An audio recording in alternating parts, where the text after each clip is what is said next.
English మాట్లాడడానికి భయపడుతున్నారా? అయితే మీకోసమే ఈ స్పోకెన్ ఇంగ్లీష్ క్లాసెస్. వెంటనే కాల్ చేసి జాయిన్ అవ్వండి. నమస్తే, welcome back to Suman TV. నేను మీ సంజయ్. మనం తరచుగా వినే పదం చెక్ బౌన్స్ కేసు. అసలు ఏంటి చెక్ బౌన్స్ కేసు? ఒకవేళ మనపై చెక్ బౌన్స్ కేసు కానీ ఎవరైనా వేస్తే ఏం చేయాలి? ఆ చెక్ బౌన్స్ కేసులో నుంచి ఎలా బయటికి రావాలి? ఇలా అనేక సందేహాలు ఉన్నాయి మనలో. ఇలాంటి సందేహాలన్నీ వ్యక్తపరచడానికి మనతో పాటు ఉన్నారు Telangana high court advocate KV Ramarao గారు. సార్తో మాట్లాడి కొన్ని విషయాలు తెలుసుకుందాం. నమస్తే సార్. నమస్తే Sanjay. Sir, check bounce case, అసలు చెక్ బౌన్స్ కేసు అంటే ఏంటి? అసలు ఇది ఎవరిపై వేస్తారు? వాస్తవానికి ఇది బ్యాంకు పరిభాషలో బ్యాంక్ నాలెడ్జ్ ఉన్న వాళ్ళకి తెలుస్తుంది. కొంతమంది ఒకళ్ళ దగ్గర డబ్బులు తీసుకొని ఇన్ టైంలో ఆ డబ్బులు ఇవ్వలేనప్పుడు నేను పలానా టైంలో ఇస్తా మీకు, అతను బ్యాంకు చెక్ అతని పేరుతో ఉన్న బ్యాంక్ చెక్ ఇస్తాడు. ఓకే, నేను పలానా డేట్లో పలానా టైంలో పోయి ఇస్తా, మీరు అప్పుడు ప్రొడ్యూస్ చేసుకోండి బ్యాంకులో. అదేంటంటే ఒక బ్యాంకుకు ఒక పత్రం, అది బ్యాంకు ద్వారా మనం డబ్బులు తీసుకునే ఒక మధ్య మార్గం. అతని పేరుతో చెక్ ఇస్తాడు. అతను ఎక్కడైతే ఏ బ్యాంక్ అయితే చెక్ ఇస్తాడో, ఎవరైతే అప్పు ఇచ్చాడో అతను పోయి ఆ బ్యాంకులో చెక్ ప్రొడ్యూస్ చేస్తాడు.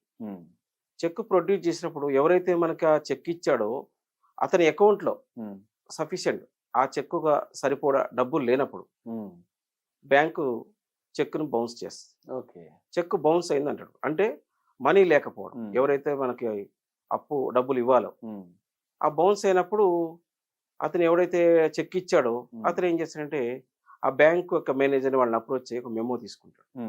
తీసుకొని ఎవరైతే అతనికి డబ్బులు ఇవ్వాలో 15 days లోపల అతను నోటీస్ పంపాలి.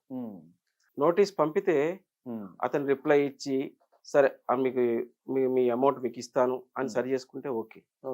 ఆ నోటీస్ పంపి 15 days టైం ఇచ్చి 15 days తర్వాత 138 NI యాక్ట్ కింద కోర్టులో కేసు వేసుకోవాలి. ఓకే సార్, ఇలాంటి సంఘటనలు అనేవి తరచుగా చూస్తూ ఉంటాం బయట. ఎక్కువగా ఏంటంటే కావాలని ఉద్దేశపూర్వకంగా చేసినవి కాకుండా అనుకోకుండా జరుగుతుంటాయి. అంటే అనుకున్నంత అమౌంట్ అకౌంట్లో లేకపోవడం, మనం అంతకు మించి చెక్ అనేది రాసి ఇవ్వడం, ఇలాంటివి జరుగుతుంటాయి చూసుకోకపోవడం, చిన్న చిన్న పొరపాట్ల వల్ల. ఇలాంటి సందర్భంలో ఈ కేసులో ఇరుక్కుంటే ఎలా కాంప్రమైజ్ అవ్వాలంటారు?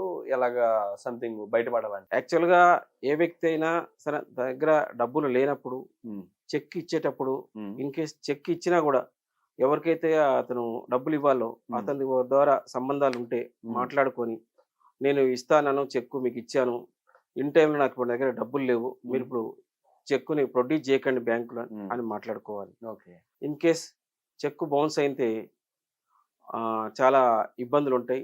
అతనికి బ్యాంకులో ఉన్న గుడ్ విల్ పోద్ది, సిబిల్ స్కోర్ పోద్ది, తర్వాత పెనాల్టీస్ బ్యాంకు కట్టాల్సి ఉంటుంది. ఇన్ కేస్ ఎవరైతే ఇతని మీద చెక్ బౌన్స్ చేస్తారో అతను కోర్టుకు వెళ్తాడు. కోర్టుకు వెళ్ళి ఇతని మీద కోర్టు ద్వారా లావాదేవీలు నడుస్తాయి. అదంతా ఎవరైతే చెక్ ఇస్తుండో చెక్ ఇచ్చేటప్పుడే జాగ్రత్త పడాలి. అంటే సార్, ఒకవేళ ఇప్పుడు ఈ సంఘటన జరిగింది, ఏదో పొరపాటున సంథింగ్ అనుకున్నంత అమౌంట్ లేకపోవడం చెక్ బౌన్స్ అయింది, అసలు కోర్టు కేసు వరకు వెళ్లకుండా కాంప్రమైజ్ ఎలా అవ్వాలంటారు? వాస్తవానికి ఎవరైతే చెక్ బౌన్స్ అవుతుందో, ఎవరైతే ఇతనికి డబ్బులు ఇచ్చాడో చెక్ బౌన్స్ కాగానే ఇతనితో మాట్లాడతాడు. చెక్ బౌన్స్ అయింది, మరి ఏంది, ఎప్పుడు ఇస్తావు డబ్బులు అంటే నేను పలానా టైంలో ఇస్తా అని మాట్లాడుకుంటే సెకండ్ టైం చెక్ బౌన్స్ చేయడు. తర్వాత ఇతను నోటీస్ ఇచ్చినాకైనా సరే అతను ఒక అడ్వకేట్ పెట్టుకొని నోటీస్ పంపిస్తాడు. ఇతని అడ్వకేట్ ద్వారానో ఇతని మధ్యవర్తి ద్వారా మాట్లాడుకొని నేను పలానా టైంలో సెటిల్ చేస్తా, మనం కోర్టుకు పోవద్దని మాట్లాడుకోవచ్చు, అవకాశం ఉంది. అంటే సార్, ఇప్పుడు ఈ నోటీస్ పీరియడ్ ఇచ్చిన తర్వాత నోటీస్ పీరియడ్ లోపు చెల్లించకపోతే అప్పుడు కోర్టుకు వెళ్తారు వాళ్ళు? వాస్తవానికి 15 days వరకు చూస్తాడు, ఇతనితో మాట్లాడుకుంటాడు. తర్వాత 15 days తర్వాత అతను అడ్వకేట్ ద్వారా ఒక లీగల్ నోటీస్ పంపిస్తాడు. ఆ తర్వాత కూడా ఇంకో 15 days టైం ఇస్తాడు ఇతను నోటీస్ ద్వారా, చర్చించుకుందాం, మాట్లాడుకుందాం, మనం కోర్టుకు వద్దని. ఆ తర్వాత కూడా 30 days దాటినాక అతను కోర్టు అప్రోచ్, కోర్టు నుంచి కూడా నోటీస్ వస్తుంది.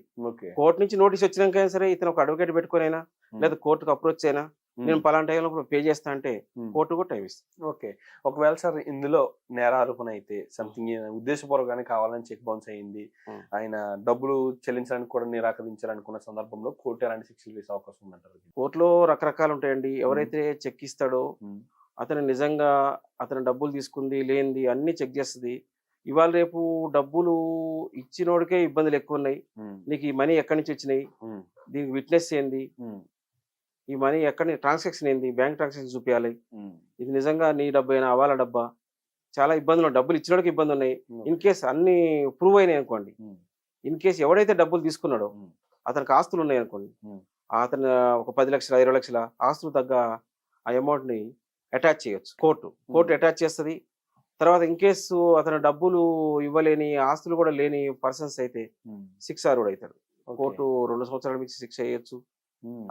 అతను ఫైన్ వేయొచ్చు. తర్వాత బ్యాంకులో ఏర్పడ్డ లేదా కోర్టు ఖర్చులు అన్ని రకాలుగా కోర్టు అయితే శిక్షకి గురి కావాల్సి ఉంటుంది డబ్బులు తీసుకున్న వ్యక్తి. ఓకే సార్, అసలు ఈ చెక్ బౌన్స్ తరహా అనేది ఎలాంటి కేసెస్ లో ఎక్కువ నమోదవుతూ ఉంటుందంటారు? అంటే అప్పు ఇచ్చిన సందర్భంలో ఏమన్నా ఇలా జరుగుతుందంటారా, లేకపోతే వేరే సందర్భంలో జరుగుతుందంటారా? చెక్ బౌన్స్ ఒకటే ఆధారం అండి. ఏదో ఒక పొలాలు అమ్మటం లేకపోతే రియల్ ఎస్టేట్ ప్లాట్లో ఏదో ఒక విషయంలో ఒక అతని దగ్గర ఒక అతను కొంటాడు అతని ఆస్తులు. ఇన్ కేసు ఆ టైంకి మనీ ఉండకపోవచ్చు. నేను పలానా టైంలో ఇవ్వగలుగుతా అని ఇతని యొక్క నమ్మకంతో అతనికి చెక్ ఇచ్చేస్తాడు. ఆ టైంకి సఫిషియెంట్ మనీ ఉండవు అకౌంట్లో. ఆ ద్వారానే చెక్ బౌన్స్ అయ్యి. ఒకవేళ మనకి ఇచ్చిన చెక్ ఏదైనా బౌన్స్ అయితే మనం ఎలా వాళ్ళ దగ్గర నుంచి డబ్బులు వసూలు చేసుకోవాలంటారు, ఎలా వ్యవహరించాలంటారు అలాంటి సందర్భంలో? వాస్తవానికి చెక్ బౌన్స్ చేసి కోర్టుకు పోవడం అనేది ఇక లీగలే తప్ప అదంతా డిలే ప్రాసెస్. ఎవడైతే చెక్ ఇస్తాడో అతను ఒక అడ్వకేట్ పెట్టుకుంటాడు.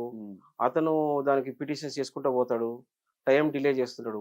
కాబట్టి ఎవరైతే డబ్బులు ఇస్తారో అతను త్వరగా కోర్టుకు పోకుండా ఒక యాజ్ అడ్వకేట్గా నేను చెప్పే మాటలు కావు.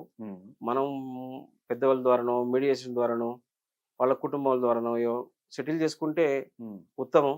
కోర్టు అనేది delay process. Absolutely sir. Thank you sir. Thank you very much sir. చాలా మంచి మాటలు చెప్పారు. అసలు చెక్ బౌన్స్ కేసు అంటే ఏంటి, అసలు చెక్ బౌన్స్ కేసులో ఇరుక్కుంటే ఏంటి పరిస్థితి, అసలు ఈ చెక్ బౌన్స్ లో ఎలాంటి శిక్షలు పడే అవకాశం ఉందని చాలా మంచిగా వ్యక్తపరిచారు. నమస్తే సార్. నమస్తే.